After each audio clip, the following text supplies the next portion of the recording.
Hi, everyone, and welcome to the 5th episode of the Stacked Mentorship podcast, where we are here to talk all things sales, mentorship, and career development. On today's episode, I'm excited to be speaking with Tiphaine, who is a Partnership Enablement Executive over at HubSpot. Today, we're going to be talking a lot of things, how she started in sales, figuring out sales wasn't for her, transitioning into partnerships, advice for young sales reps, and everything in between. So without further ado, let's jump straight in. Tiphaine, welcome to the podcast. Thank you for joining. Thank you, Amar. I'm super happy to be here today. Awesome. So if you don't mind, I would love to go right back to the start and would love if you could tell me what your journey into sales looked like. Of course, it's a unusual journey, I'd say. So let's try to go back in time, let's say 10 years ago. I was in university, not too sure about what I wanted to do. I was actually studying Japanese. So yeah, so that's like part of the like fun facts about my career. When I was a student, I really wanted to translate mangas, from Japanese to French and vice versa. And I ended up doing an Erasmus semester in Dublin, in DCU. Nice. Where I met a lot of people who are working for, Sure. Google, Salesforce, Microsoft. And, I got very curious. I was wondering, like, how you could get into these big companies, right? I mean, every student when you're like 20, 21 years old. Of course, yeah. Yeah, I guess you're like, wow, like working for Google, and I will never be able to do so, especially after studying Japanese. But actually, the good thing with tech and sales, I think, is that if you're willing to work hard and start with changing roles, let's say, usually you can do it. So I decided to apply for some companies before actually going back to France. So, I was supposed to go to Dublin for only 6 months and ended up staying there for like 4 years. Wow. Yeah, I mean, life is, full of decisions and choices. So obviously, I started to like look for a job there, thinking, if it doesn't work out, I'll go back to France and maybe like start, looking for a translator job. And I got very lucky that Oracle gave me a chance. So I started my career in sales as a BDR for CE GBUs, is Construction Engineering Global Business Unit. Oracle is very, very, very big. Yeah, Goliath. Yeah, they have a lot of different departments. So I was a BDR for enterprise accounts in France. Amazing. And can you tell me what it was like? I mean, like you said, like it wasn't only you just landed a sales job. It was at a huge company like Oracle, going from the mindset of, okay, I'm going to be translating Japanese manga to suddenly I'm like a BDR at this huge enterprise company. Could you tell me what that was like getting into that first role? Scary. Let's be really honest. And I don't think I really realized in like the word I was putting my feet into. I've met some people who were like A's, ISRs, not many BDRs. I knew it would be a challenge, but I don't think I knew like this, like the word I was really like starting to discover. Like the tech word is huge, and I'm talking about 2016, where SaaS wasn't such it was starting to be a thing. To give you a little story, I was actually running campaigns to help customers moving from on-premise to cloud, and I was like teaching them what cloud was. So I mean, it's crazy now when you think about it, like 2024 with like AIs and stuff. But back in the days, it was still very like not new, because tech is a very old environment, but still there was a lot of new things happening. So, and I wasn't aware of that. I was when I was doing the job interviews, I had to like Google Translate a sales pipeline, and still then I was like, but I'm not sure I understand what it is. Like again, I did like like languages. I learned languages, not sales. So I had to learn a lot. But even though it was scary and challenging, I think if you're willing to learn and if you're really motivated, nothing is impossible. Good to hear it. And was it like a traditional kind of BDR role as we think about now? Was it kind of like high volume cold calling, emails, LinkedIn? Obviously, you said there's kind of like an educational side to it as well, actually telling your prospects what it is that you sell. But what did the actual role look like?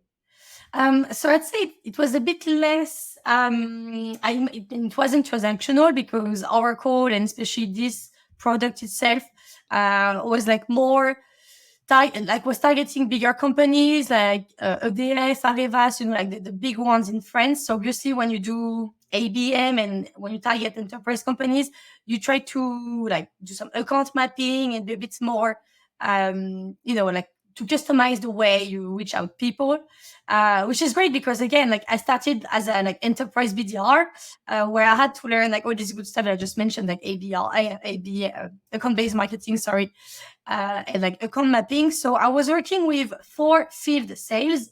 So these folks were based in France, and like they were like older sales reps.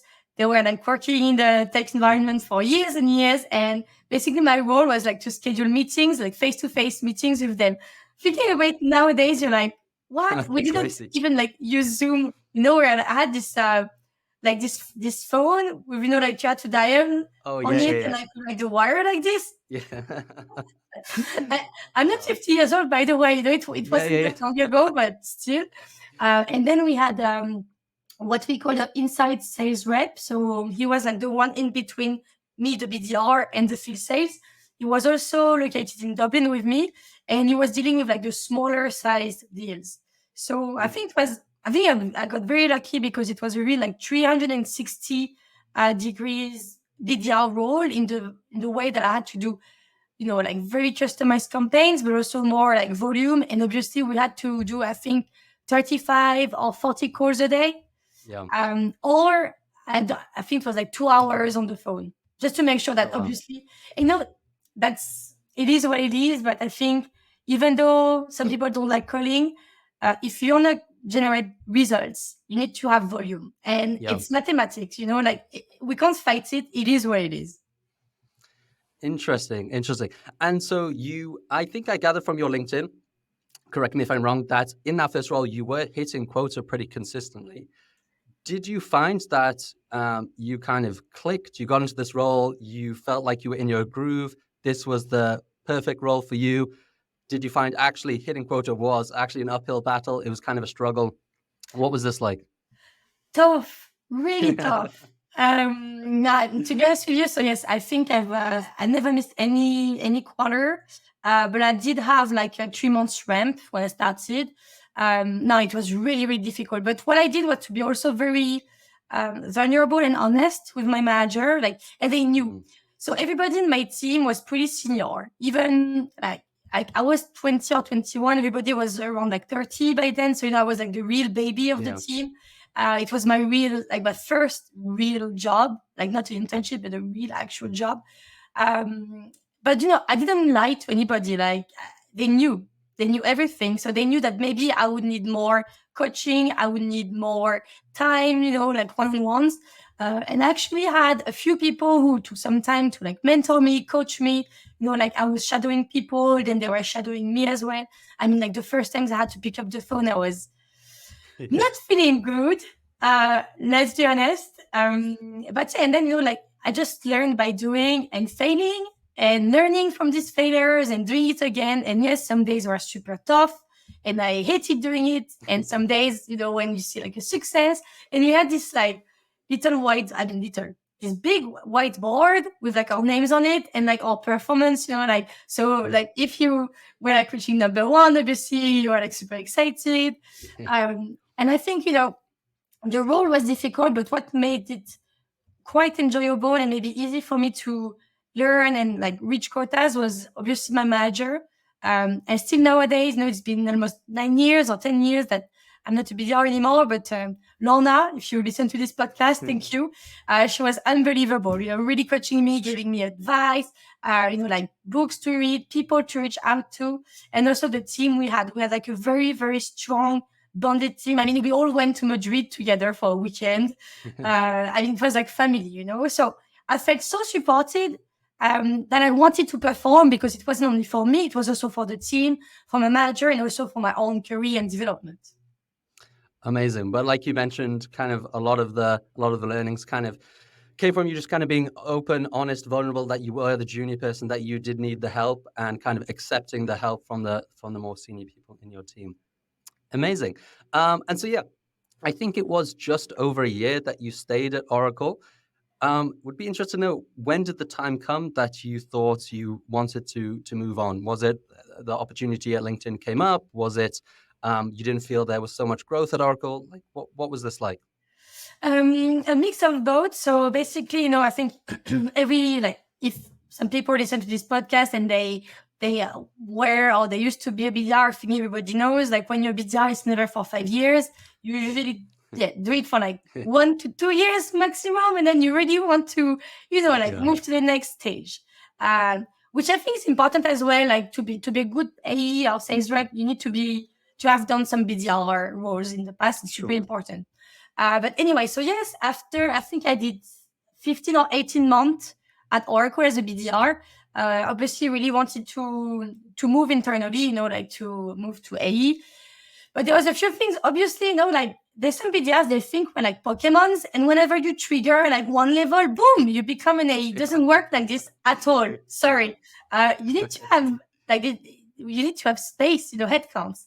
And I think that was one of the changes, that there were too many headcounts for the number of BDRs who were actually triggering this like 1 year and 3 months threshold. And also Oracle being such a big company, I know there was like a lot of different departments that could have joined, but I was also pretty picky, I think I wanted to stay in my like comfort zone maybe. So yeah, there was not much opportunities for me to move internally, even though I did some interviews. I think there was an internal process to move you from a BDR to like a sales rep, with like shadowing some sales to learn how to like close a deal. And at the same time, I mean, like when you live in Dublin, people reach out to you on LinkedIn quite often to offer you some jobs. It's like, I don't know, like a profile war. Like people just like steal people from each other. And LinkedIn reached out to me, offering me this associate account executive position. And I said, yes, of course, I started to do the process. And I think it was super fast, like within 1 month, it was done, contract signed. And I joined then, I think it was like 2018. Wow. And how did you find the transition from BDR to account exec? Because I think, especially on LinkedIn, whatever, this is just like the goal of any SDR BDR is like, you just need to be that account exec as soon as you can be. But then actually, from my point of view, I speak to a lot of sales leaders, and a lot of them actually say that the success rate isn't actually as high as you think it would be. Like every SDR thinks they need to be the account exec, but not all are that successful. Did you find it pretty seamless becoming a closer? Or was this also a bit of a struggle? Of course, it was a bit of a struggle, but I think what you're saying is super important and interesting. I don't think we talk about it enough. That there's so many different ways you can take in your career journey. You can become an account executive, like do like new business and like be a hunter, right? And some people love it. They love like doing like prospection, like trying to like trigger these prospects that they sign and have like a lot of, new business created. And then you have people who are maybe more comfortable with like account management and being a farmer, having like one customer and having them like grow and grow. And I think we should have these conversations early, when like a BDR wants to transition to an AE. They could also have the possibility to transition to an AM position or whatever it's called, internally, CSM if you want. And I think that's important. And to be honest with you, I think for me, I've always been more of a farmer than a hunter. Like when I started to be an AE, I would like obviously do like some sales processes with prospects, and then they would become customers, and then they would actually be sent to what we call a relationship manager, so an AM. And sometimes they were a bit sad, they were like, oh, but we've been talking with you for like the last 2 months, and now we're gonna miss you. And I was like, I'm gonna miss you too as well. I want to know, if it's working well, if your strategy is gonna work out. So that was one thing. And also, I think it's always better when you transition from a BDR position to an AE position within the company that you started as a BDR. Because at least you know the product, you know the processes, you know the objections, you know how to handle them. And even though you were not like an official AE, usually you worked on some deals, so you know how it works. So it makes the transition a bit easier because you only need to focus on like closing the deal and negotiating it. So for me, it was a bit difficult knowing that also at LinkedIn we had like a really good onboarding process. But then it was really like going like on the floor and shadowing people and learning by doing. And I think I missed maybe a bit of like coaching, mentoring that I had at Oracle. Maybe I did not voice it enough. I remember being very stressed about like being an AE. Like sometimes you have this like kind of imposter syndrome where like, oh, do I deserve to be here? Like people were so, like clever on me and everybody was like top performing. So I think, like it was difficult because any transition is always challenging, but also like the environment was a bit I felt impressed, kind of, okay, I don't know if I'm going to make it. Yeah. End up by, making it, but it was a difficult start. Interesting. And do you feel like in hindsight that maybe, as we just spoke earlier, you would have benefited from someone kind of sitting down with you and being like, hey, BDR doesn't have to just go to account exec. You could go to account manager, customer success, marketing. Like you can do so many things once you have that foundation. Do you feel like in hindsight you would have benefited from that, or still actually going to AE was the right move for you kind of career-wise?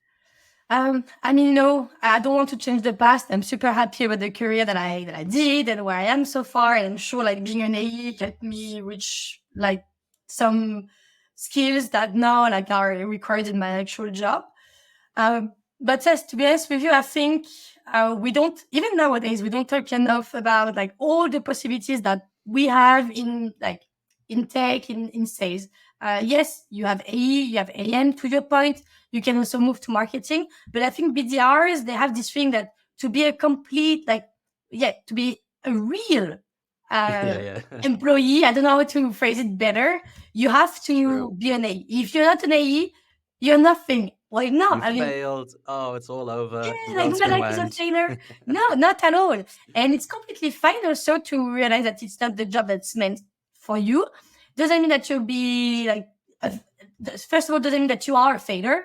First of all, like nobody's a failure. Failing would be to actually be very stubborn and force it and being unhappy. And I think like unhappy workers are not the most successful ones. So I think it's super important to, yes, have this conversation about AEAM. But, we tend to, I have the feeling that we only talk about direct sales, but there's a full word that exists there. It's the like partnership word. Yeah. And direct sales. Obviously, I work in partnerships now, so I'm biased. But it's a great sales environment as well. Like for me, it's the best one. Like as I'm not a hunter, I like partnerships because it's also really about like building relationships with your partners, like win-win situation, like hand in hands, working towards the same goal, helping each other. I think it's the best. And I didn't even know that partnerships existed when I was a BDR. And at LinkedIn, there was only one person, I think, dealing with like partners in France when I was there. So, obviously it was like a very small team.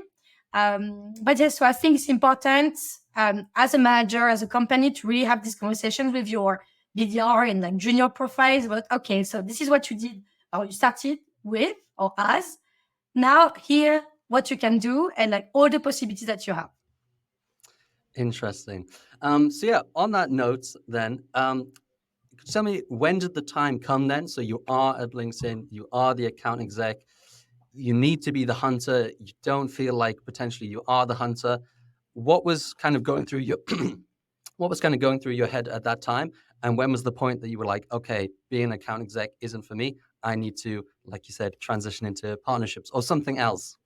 Very good question. It took me a while. I think I did 2 years as an AE at LinkedIn before, like taking some like big decisions actually. So first of all, I decided to leave Dublin. And there was no way I could leave Dublin while like staying at LinkedIn because I had to stay in Dublin. It's normal. This is where they have their European headquarters. And so as I was leaving this city, leaving LinkedIn, I was like, okay, this is also the opportunity to start thinking about my next step and what I wanted to do. And actually, I was on LinkedIn and I saw this role opening from HubSpot, um, inbound professor, like French inbound professor. And I was like, okay, what is this? And so I actually reached out to an inbound professor at HubSpot. His name is Kyle Jepson. I guess people know him. He's actually pretty famous on LinkedIn. He's a great influencer for HubSpot. And he creates great content. And he's actually super nice. And even though he didn't know me, he hopped on a call and kind of like told me about this role. And for me, it really resonated because I didn't want to work in sales anymore.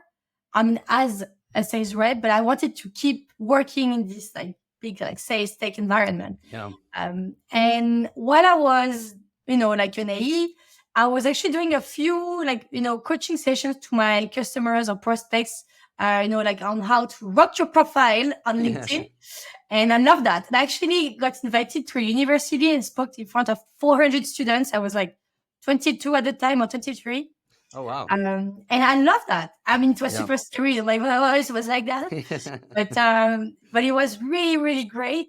And I realized that that's something I wanted to explore and develop, like public speaking and training people and coaching people. And, like for me, I think it's important to have a sense, feeling like a sense to what you do, and helping people out. Like for me, is really, really impactful. Like for me as an individual, I would like sleep so well at night knowing that I helped somebody. Yeah.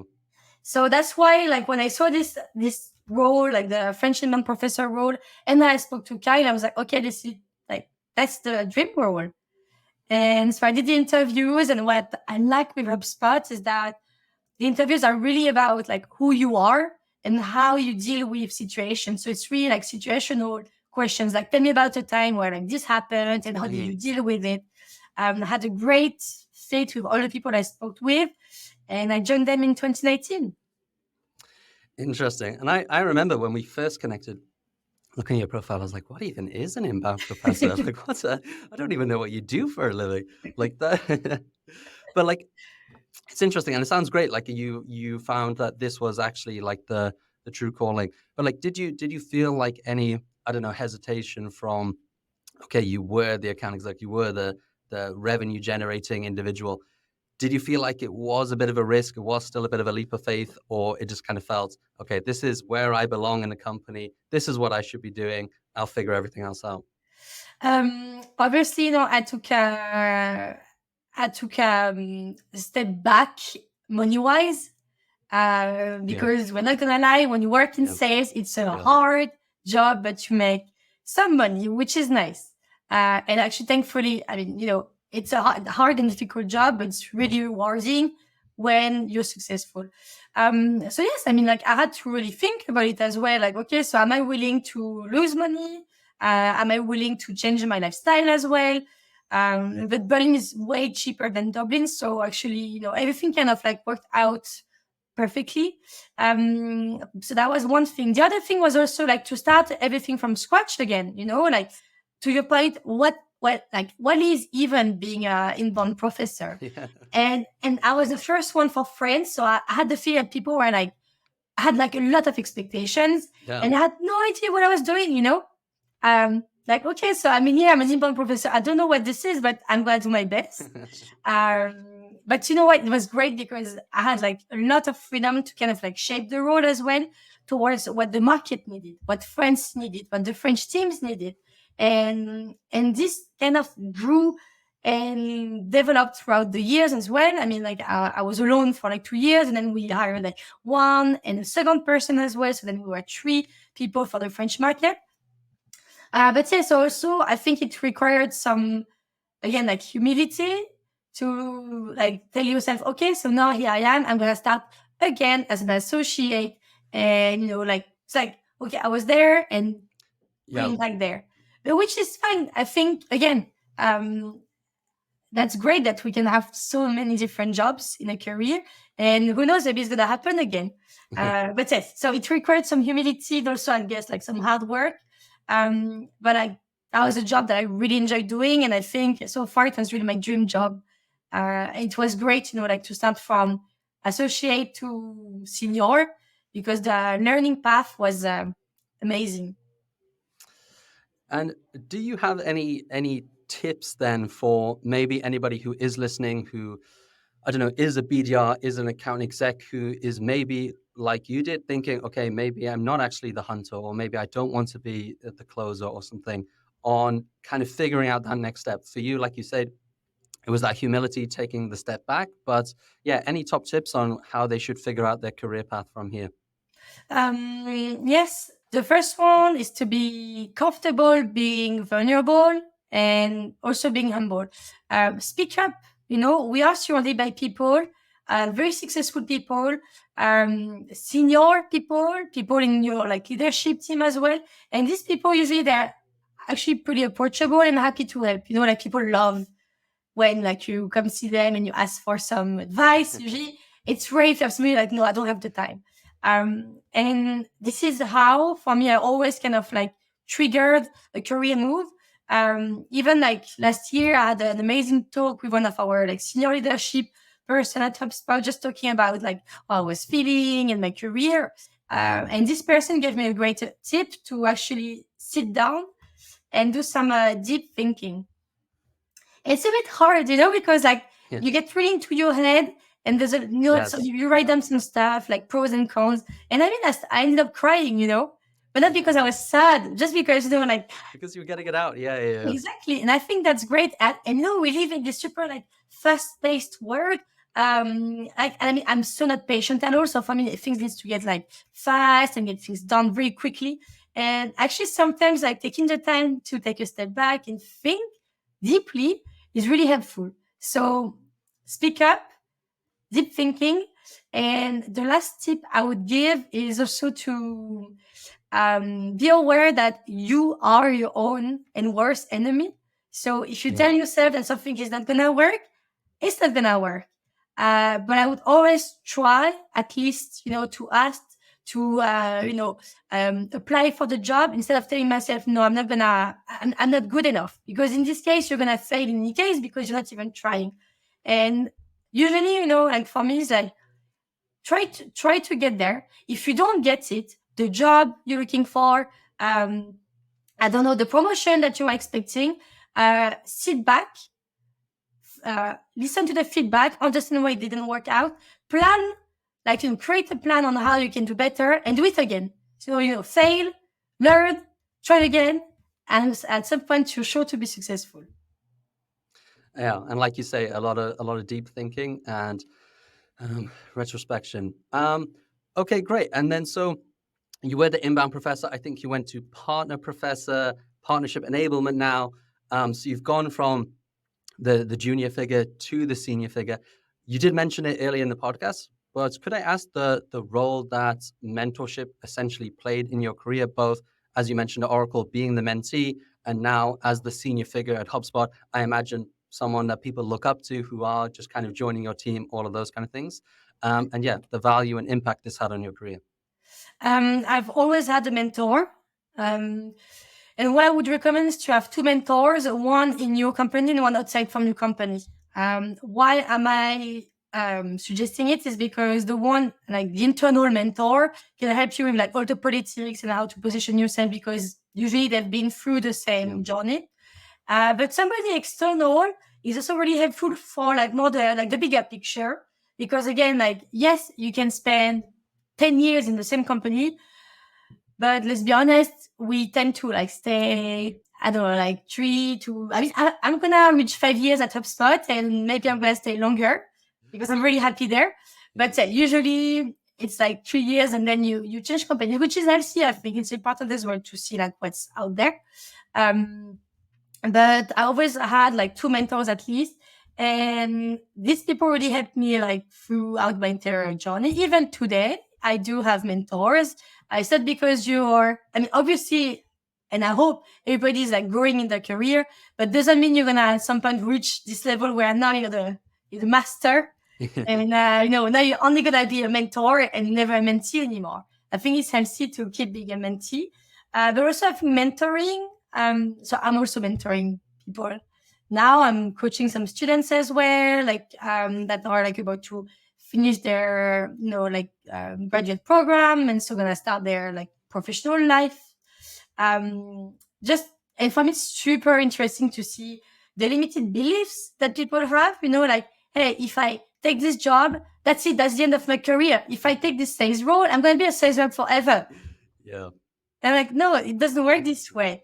You can do anything you want, basically. Just just learn from all these experiences. Great insights. Final question on that note then. If you were to sit down with a younger Tiphaine or somebody who is just starting out in sales, what advice would you give them on how they can build a career they can be proud of? What I would say to the younger Tiphaine, I think I would tell her to be more comfortable and like trusting herself, and that's part of the tips that I gave earlier. But nobody is your enemy except yourself, I'd say. And sometimes we have like all these limited beliefs that I mentioned, like this glass wall or glass ceiling. And that all these things that actually refrain us from going as far as we wanted to. Maybe because when we were young people, like I don't know, our teachers, our parents, or brothers and sisters told us that we're not enough or that we didn't have the skills, blah, blah. And I think it's important to really like trust in your skill sets. And I don't know, maybe I'm a bit naive, but I have this really strong belief that there's nothing that you cannot do. You just need to work hard and also have the right attitude. We tend to underestimate, I think, the power of like your network. And I think your network is really also very linked to your attitude. If you're somebody nice, and I mean, smiling is free, doesn't require like too much efforts, in my opinion. And then, like people will like you because you kind of nice person to work with. And also, obviously, if you're a hard worker, like if you work with somebody who really was really difficult to work with, you don't want to work with them anymore. And if somebody's going to ask you about them, you'll be like, well, it wasn't easy. So yeah, I think, being aware at the very early stages of your career that your network is going to help you move throughout your career very easily is really important. Amazing advice, Tiphaine. We'll end on that note. If anybody wants to find you, they have any follow-up questions after this podcast, is LinkedIn the best way to reach you? Yes, it is. Amazing. Appreciate your time again, Tiphaine. And yeah, I'm sure we'll speak again soon. Thank you, Omar. Thank you for giving me the time to share some experience as well. And really happy to answer any questions if you have any further points. But thank you again. Appreciate it.